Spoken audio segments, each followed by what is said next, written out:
ପିଲେ ମୁଁ ଅଧା ରେକର୍ଡ଼ିଂ କରୁଥିଲି, ଟିକେ ଅସୁବିଧା ଯୋଗୁଁ କଟି ଯାଇଥିଲା। ଆଉ ଥରେ କହୁଛି ଦେଖ। ए डिसऑनेस्ट तुम निजे प्रश्न पढ़। A dishonest shopkeeper sells goods at 10% loss.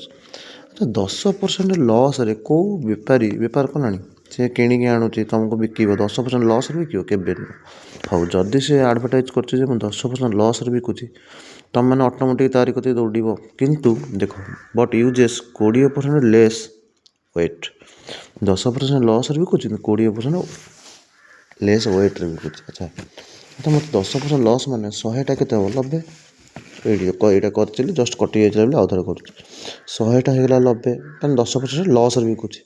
तो ये गोटे शून्य ये गोटे शून्य कटले 10टा 9 होगा छाड़।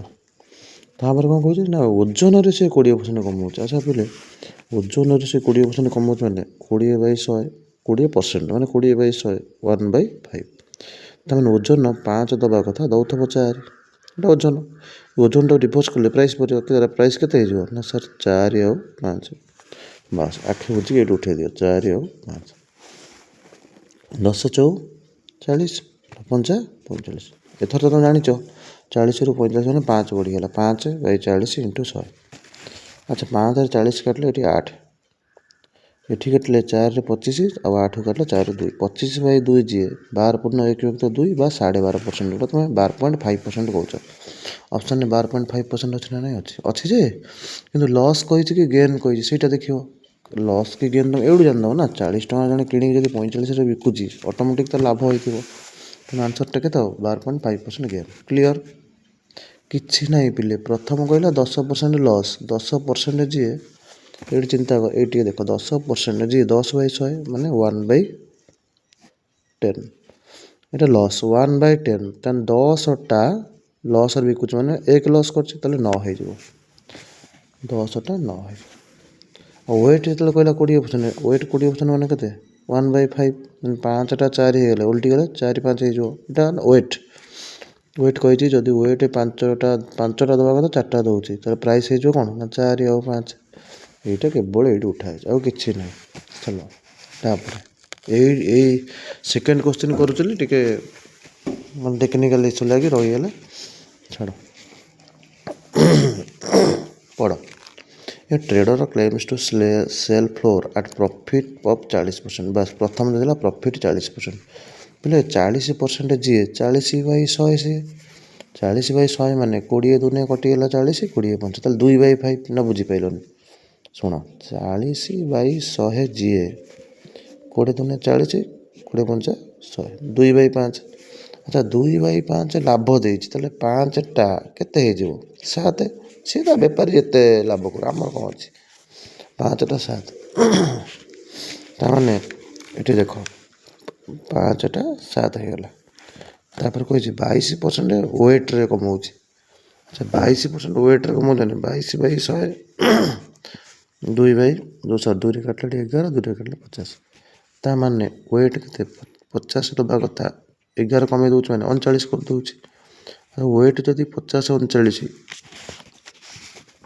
देख लो वेट जदि 50 39 तेल मुझे रिभर्स प्राइस करदे कौन हो 39 और 50 आखि बुझी रखी 39 और 50 गुण शुण आकू 2टा गुणी था आकू 2टा गुण मे भी बड़ होता ना तेणु ये 5टा ये 50 काटिदे 10 हम तो ये रहा के खाली 39 ये रहा के 10 7 70 39टा 70 मैंने केते बढ़ीगला ना 31 केते ना 39 × 100 ये है ये होगा 31/39 तो तुम ये काटिले 39 7 39 7 के हो 79 पॉइंट समथिंग केते हो 79 पॉइंट समथिंग 79 पॉइंट समथिंग माने प्रश्न उत्तर देखिए 79% कौट अच्छी 79% देख 31/39 तुम तो कटाकटी कर कैलकुलेसन तुम तो छोट पिला नुह जो तुमको काटिकी देवी तुम जान 31/39 हेल्ले 79 पॉइंट समथिंग आसो तेणु क्वेश्चन देला राउंड ऑफ द आंसर देखो ना राउंड ऑफ ताने 79 पॉइंट समथिंग माने आंसर के 79% बुझेगा हाँ।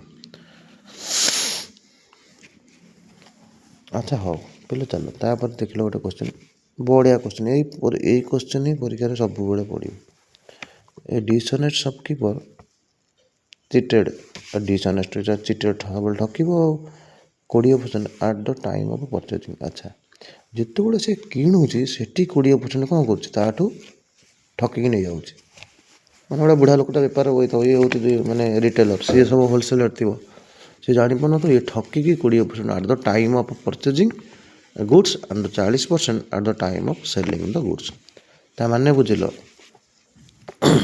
सी जो किणुची 20% तांकठू ठकौचे तांकठू से ठकैले तार लाभ हो ना। अच्छा 20% जी टिके भल कि देख 20% केतबले जिते से किणुची परचेजिंग। अच्छा 20% माने 20/100 1/5 देख एटा तुम किसी करवा दरकार नहीं ताने से 20% कौन करुच्ची सी से ठकिकी आनी 5टा आने कथा आणुची के 6टा तो 1/5 माने 5टा आने कथा 6टा आणुची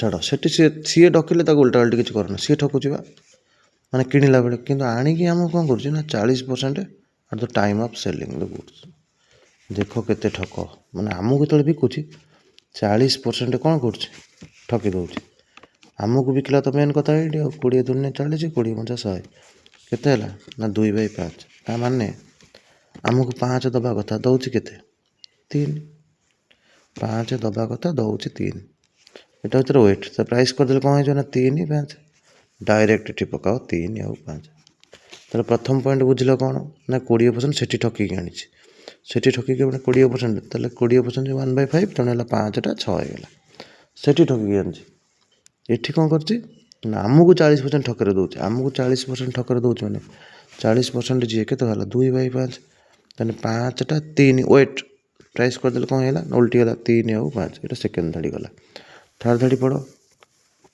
ही promise to sell his goods at 10% loss से कौन 10% लॉस रे बिकिला फाइंड द प्रॉफिट परसेंट। अच्छा अच्छा पिले 10% लॉस माने देख लो ठीक है 10/100 1/10 तो 10टा केतर बिकिला 9 10% लॉस यहाँ लॉस देती ताले शुण ये साइडटा कौन है ना जिते बड़े सीए किला परचेजिंग माने सीए जे माने गोदाम रू नहीं आई से ठकी से ठकी मैंने सी अलरेडी अधिकार रहा ये जोटा देती से 40% आमको बिकला बेले 40% जी 2/5 5 3 हवा कथा वेट प्राइस रहा 3 5 टोटाल होल पर से कौन 10% लॉस कर 10% मैंने 1/10 10 और 9 हूँ कौन तार लॉस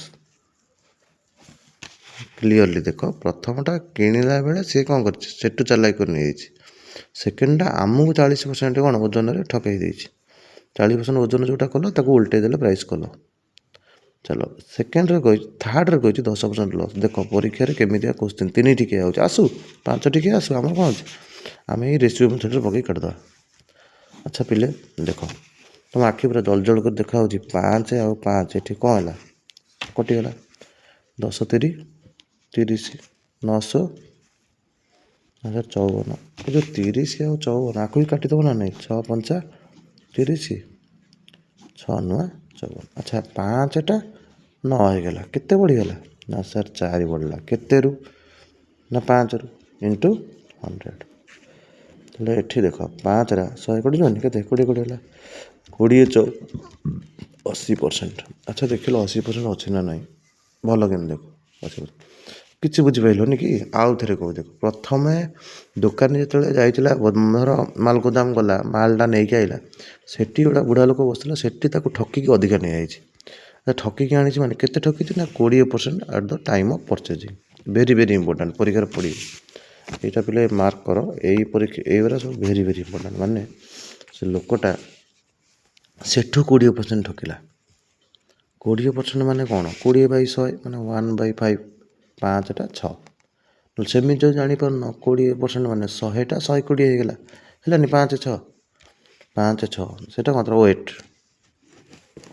20% जो सेठी ठकिला 5 6 सेठी ठकिला माने तुम कि उल्टा उल्टी करना से ठकिकी आनी 5 6 कौन एट द परचेजिंग तापर कहला पुणी आमको जो बिकला eight the time of selling 40% କ'ଣ କରୁଛି ଏପଟ ସେପଟ କରୁଛି। ଆଚ୍ଛା 40% ଯିଏ 40/100 ବୁଝିପାରୁନ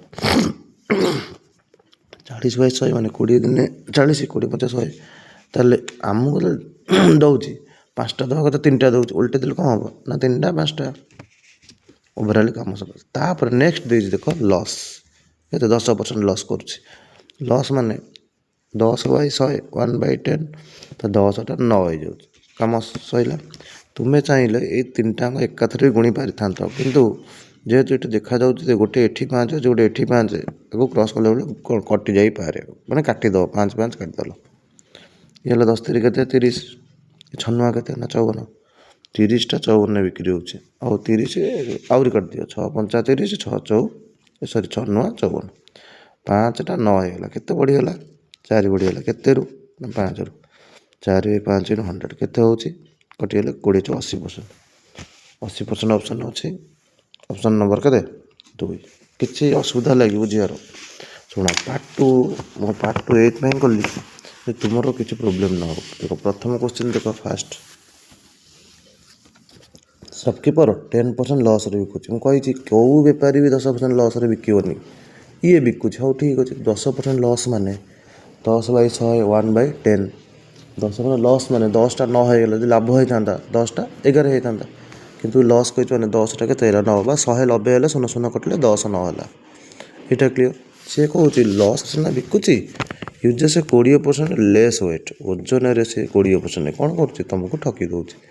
20% ମାନେ 1/5 ତାହେଲେ ୱେଟ୍ 5 ଦେବା କଥା 4 ଦେଉଛି ରିଭର୍ସ କରିଦିଅ କହିଥିଲି ଫାର୍ଷ୍ଟ କ୍ଲାସ୍ରେ 5 ଯଦି 4 ହେଇଯାଉଛି ତା ପ୍ରାଇସ୍ଟା ହେଇଯିବ 4ଟା କ'ଣ 5 କିଛି ନାହିଁ ଆଖି ବୁଝିକି ଦେଖ ମୋର ପରସେଣ୍ଟେଜ୍ ଯେଉଁଟା ଥିଲା ପ୍ରାଇସ୍ ଆଣ୍ଡ କନଜମ୍ପସନ୍। ପ୍ରାଇସ୍ ଯଦି ବଢ଼ିଯାଉଛି ଆମ ଖାଇବାଟା କମେଇଦେବା ପ୍ରାଇସ୍ ଯଦି କମିଯାଉଛି ଆମେ ଜବରଦସ୍ତ ଖାଇବା ପ୍ରାଇସ୍ ଆଣ୍ଡ କନଜମ୍ପସନ୍ ଯେଉଁ ରିଭର୍ସ କେସ୍ ଯାହା ଇଏ ସେଇଆ କ'ଣ କରୁଛି ୱେଟ୍ କ'ଣ କଲା 20% ଲେସ୍ 20% ଲେସ୍ ମାନେ 20/100 1/5 ଲେସ୍ କହିଛି। ତାହେଲେ ୱେଟ୍ ହେଉଛି 5ଟା 4 କିନ୍ତୁ ମୁଁ ପ୍ରାଇସ୍ ଦୋକାନ ନା ତାହେଲେ ୱେଟ୍ ଓଲଟେଇ ଦେଲି କେତେ ହେଇଗଲା ଏଠି 4 ଆଉ 5 ଏତିକି କାମ ଆଉ କିଛି ନାହିଁ। ପିଲା ଦେଖ 10 4 40 ଇଏ 9 5 45 କେତେ ବଢ଼ିଲା ତାହେଲେ 5/40 × 100 କଟି କୁଟା ଦେଲେ କେତେ ହେଲା 12.1 ଯେଉଁଟା 12.5% କହୁଛ 12.5% ଯେ କିନ୍ତୁ ଲସ୍ ନା ଗେନ୍ ସେଇଟା ତୁମେ ଜାଣିଦେବ କାହିଁକି ନା 40ଟା ଯେତେବେଳେ 45 ବିକ୍ରି ହେଇଛି ଲସ୍ ନା ଗେନ୍ ନା ସାର୍ ଅଟୋମେଟିକ୍ ଗେନ୍ କେତେ 12.5% ଗେନ୍ ଗଲା ଇଏ ଗୋଟେ question. Second question same question profit 40% ଓଜନରେ 22% ଲେସ୍। ହଉ ଆମର କ'ଣ ଅଛି 40% ପ୍ରଫିଟ୍ 40% ପ୍ରଫିଟ୍ ମାନେ 40/100 20 ଦୁନେ 40 20 50 100 ତାମାନେ 5ଟା 7 ସେ ତାର ପ୍ରଫିଟ୍ କରୁଛି ସେଇଟା ତୁମ ମୁଣ୍ଡ ଉପରେ 5 7 ଲେଖିଦେଲ। ଉପରଟା ଯେଉଁ ହେଲା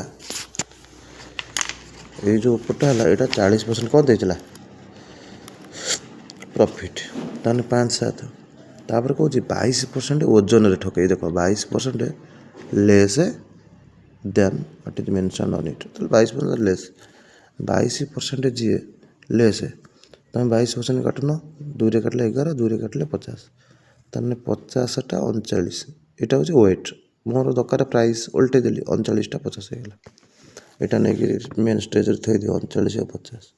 ଆଚ୍ଛା ଏ ଯେଉଁ 5 ଆଉ ଏଠି 50 କଟିଯିବନି 5 10 50 ମାନେ ଅତି ଛୋଟ କରିବା ପାଇଁ ନହେଲେ ତ ଦୁଇଟା ଗୁଣିଥାନ୍ତ ଫେଡ଼ିଥାନ୍ତ ଟିକେ ବଡ଼ ହେଇଥାନ୍ତା ଚାଲ ଇଏ ହେଲା 39 10 7 70 39 70 ଭିତରେ ଗ୍ୟାପ୍ କେତେ ନା 31 ତାହେଲେ ଥିଲା କେତେ ନା 39 31 39 × 100 ତାକୁ ତୁମେ କଟାକଟି କଲେ 79 ପଏଣ୍ଟ ସମଥିଙ୍ଗ ବାହାରିବ। ତେଣୁ ସେ କହିଛି ରାଉଣ୍ଡ ଅପ୍ କରିବାକୁ ରାଉଣ୍ଡ ଅପ୍ କରିଛୁ 79 ପଏଣ୍ଟ ସମଥିଙ୍ଗ ଦରକାର ନାହିଁ ଆନ୍ସର୍ ଆଖି ବୁଝି କେତେ ମାରିଦେବ 79 ମାରିଦେବ ଗଲା 2ଟା ସରି। 3 ନମ୍ବର ସେମିତି କହିଛି କିଣିଲା ବେଳେ ସେଠୁ 20% ଠକେଇ ବିକିଲା ବେଳେ ଏଠି ଆମକୁ 40% ଠକେଇ ଏମିତି ଟୋଟାଲ୍ ଉପରେ ତାର 10% ଲସ୍ ହେଇଗଲା। କିଣିଲା ବେଳେ ଦେଖ ଏଇଠି ମୁଁ କହିଛି ପର୍ଚେଜିଂ କିଣିଲା ବେଳେ ଠକେଇ 20% ମାନେ 20/100 ନା 1/5 ତାହେଲେ 5ଟା 6 ସିଏ ତାର କିଣିଲା ବେଳେ ଠକିଛି ଆମର ସେତେ ବୁଝିବା ଦରକାର ନାହିଁ। ଆମକୁ କ'ଣ କରିଛି ନା ଆମକୁ ସାର୍ 40% କ'ଣ କରିଛି ସରି ହଁ 40% ଆମକୁ ଠକିଛି ମାନେ 40% 20ରେ କାଟିଲେ 2 20 କାଟିଲେ 5 ହଁ ନାଇଁ 2/5 40% ମାନେ କେତେ 40 20 ଦିନ 40 20 2/5 ତାହେଲେ ଆମକୁ 5 ଦେବା କଥା 3 ଦେଇଛି, ଠକିଛି। ଉଲ୍ଟେଇ ଦେଲେ କ'ଣ ହେଇଯିବ? 3 ଆଉ 5 ଏଠି ରଖିଦେଲ ସଫା। ସେ କହୁଛି ଏମିତି ସବୁ ସରିଲା ପରେ ସେ ଦେଖୁଛି ତାର 10% ଲସ୍ ହେଉଛି। କେତେ? 10% ଲସ୍। 10% ଲସ୍ ମାନେ 10 ଆଉ 9 ସରିଲା। ଦେଖ 5 ପରେ ଦେଖା 5 କାଟିଦେଲ, ଏ 10 30 6 9 54, ଏଠି କାଟିଲେ 6 5 30 6 9 54, ଯେତେ ଛୋଟ କରିବ ସେତେ ସୁବିଧା ହେବ। 5 ଥିଲା 9 ହେଇଗଲା, ତାମାନେ କେତେ ବଢ଼ିଗଲା ନା 4, କେତେରୁ ନା 5ରୁ। 4/5 ଇଣ୍ଟୁ 100, 5ରେ କାଟିଲେ ହେଲା 20, 20 ଚଉ କେତେ ପରସେଣ୍ଟ ହେଉଛି? 80%। 80% ଉତ୍ତର ଅଛି। ବୋଲେ ମୁଁ ଆଜି ଡିସଅନେଷ୍ଟ ସପକିପର ପାର୍ଟ 2ଟା ଦେଇଛି, ଆଉ ଯେଉଁଟା ଭେରି ଭେରି ଇମ୍ପୋର୍ଟାଣ୍ଟ ପାର୍ଟ 2 ସରିଗଲା। ଆଉ କିଛି ଯଦି ଡାଉଟ୍ସ ଥାଏ ମୋତେ କମେଣ୍ଟ ମାଧ୍ୟମରେ କହିବେ। ପିଲେ କମେଣ୍ଟସ୍ କରିଛନ୍ତି ଯେ ପାଇପ୍ ଆଣ୍ଡ କ୍ରିଷ୍ଟନ୍ର ମ୍ୟାଥ୍ ବୁଝିବାକୁ। ମୁଁ ଆରି ଛୁଟି ଭିତରେ ପାଇପ୍ ଆଣ୍ଡ କ୍ରିଷ୍ଟନ୍ର ଭିଡ଼ିଓ କରିକି ଛାଡ଼ିବି। ତୁମମାନେ ଟିକେ ଦେଖ, ଯଦି ଭଲ ଲାଗୁଛି ଟିକେ ଲାଇକ୍ କର, ସବସ୍କ୍ରାଇବ୍ କର। ଯଦି ଭଲ ଲାଗୁନି କିଛି କରିବା ଦରକାର ନାହିଁ। ମୁଁ ମାନେ ଡିଜିଟାଲ୍ ବୋର୍ଡ଼ରେ ତ ପଢ଼େଇ ପାରୁନି, ତୁମ ପାଇଁ ଚେଷ୍ଟା କରିଛି ଏଥିରେ ଆଣିବାକୁ। ରଖୁଛି।